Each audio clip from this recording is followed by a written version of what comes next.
What's going on, everyone? Welcome back to the show.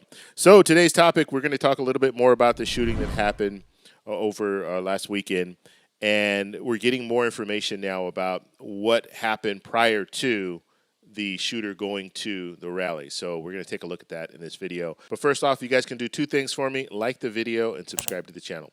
Okay, let me go ahead and show you guys. This is on CNN, and they're just talking about what transpired prior to the shooter going, and then we'll talk a little bit about this. Here we go. There's been some developments as the investigation has progressed. You know, what the investigators are telling us is, as far as a motive, a manifesto, the reasoning behind this, the suspect is still a blank slate. But what they have developed is a lot of the background about what happened that day. They know that he went to his employer at the nursing home where he works as a dietary specialist before this and said, I need Saturday off. I have something important to do. But he told his coworkers, I'll see you on Sunday. So he changed his days off, presumably for this.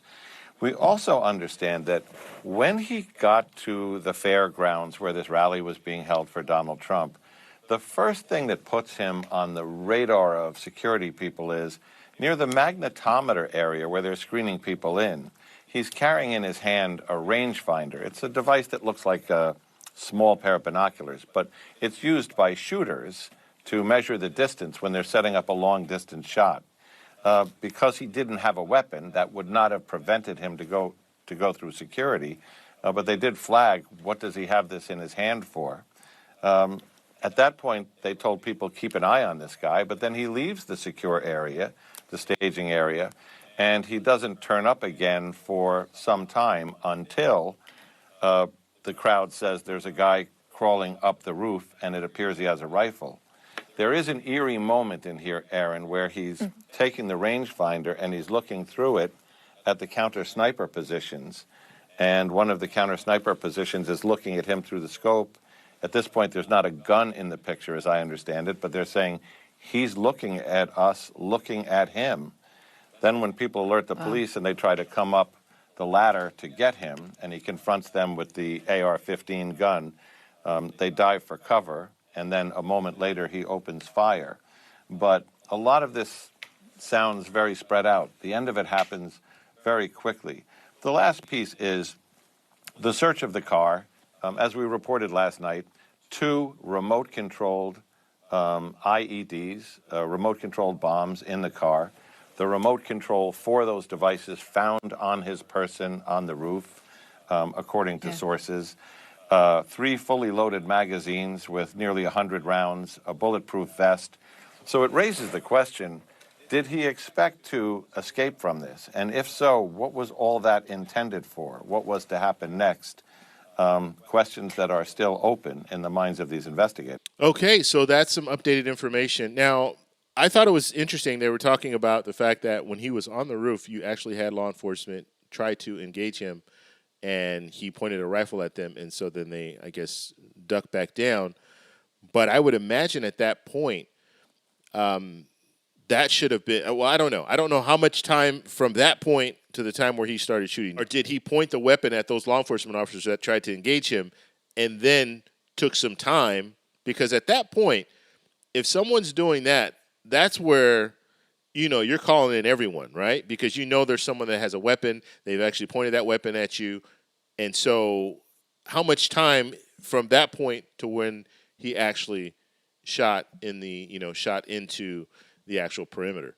So that's something that I really want to know that. And I guess we're going to start finding this information out once the FBI does their investigation, and I'm sure they'll be holding hearings, and they're going to continue to hold these congressional hearings just to find out exactly what happened. We might not find that out for a while, because I'm sure even if they're holding hearings, they might hold these hearings not in public, okay, just so they can figure out everything, and then they might release some of the information later. But very interesting. So it does look like, from what this reporter is saying, it looks like they did have, they were able to see that this individual had a rangefinder, so that kind of clued him into, okay, something's going on.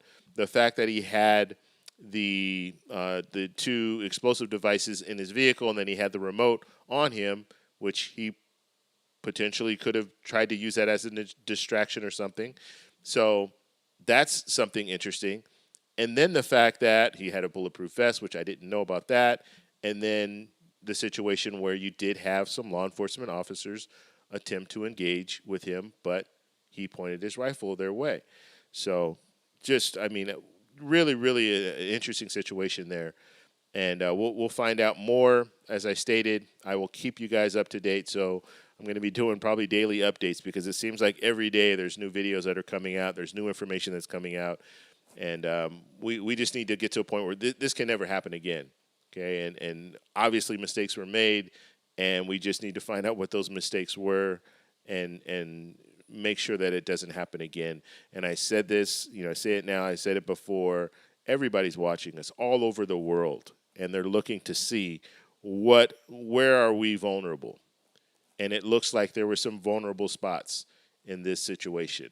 And so we can't let that happen again. So I want to know what you guys think. Let me know in the comments below. If you like this video, please give me a thumbs up. Please subscribe for more, and I'll talk to you in the next one. Bye.